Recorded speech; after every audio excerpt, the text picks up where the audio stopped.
Depuis longtemps maintenant, les hommes fréquentent des lieux qu'ils jugent sacrés.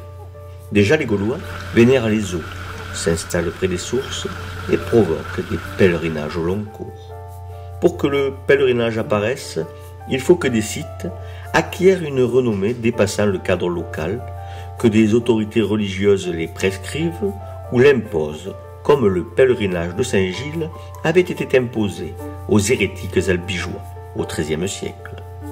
Il fallait surtout que des miracles se produisent et que les pèlerins puissent espérer un bénéfice pour guérir de telle ou telle maladie.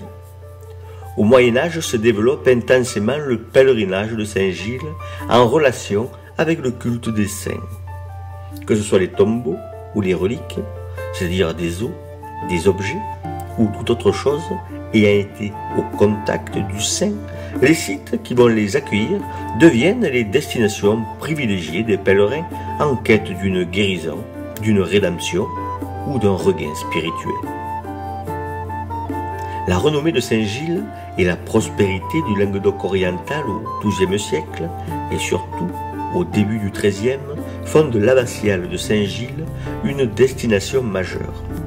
L'expansion de la chrétienté à l'ensemble de l'Europe fait de cette ville un lieu de réunion des pèlerins venus des quatre coins de l'Europe pour se recueillir près du tombeau du saint et espérer un rétablissement, un soutien, une destinée.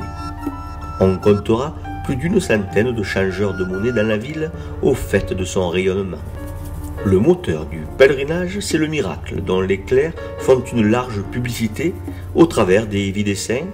C'est le miracle véhiculé par le bouche à oreille, proclamé du haut des chairs.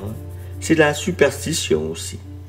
Compte tenu de l'état sanitaire des populations, de l'incapacité de la médecine traditionnelle à soigner la plupart des maladies, on comprend l'engouement pour les miracles et conséquemment les ruées de pèlerins sur les tombeaux des saints. Car on imagine mal aujourd'hui combien les voies de pèlerinage pouvaient être empruntées à certaines époques de l'année. Saint-Gilles a pu accueillir, dit-on, jusqu'à 50 000 pèlerins, jour, qui envahissaient la ville, cela sans compter avec les commerçants qui se chargeaient de les nourrir. Ce pèlerinage a fait la richesse de Saint-Gilles, des changeurs, des commerçants, de l'agriculture locale. Cette manne, d'autres ont voulu en profiter. Et voilà qu'en Arles, Sainte-Trophime offre aux visiteurs ce magistral portail sculpté comme pour concurrencer celui de Saint-Gilles. À y regarder de près, on croirait voir des offices de tourisme se démener pour attirer le maximum de touristes dans leurs cités historiques. C'est à croire que rien ne change.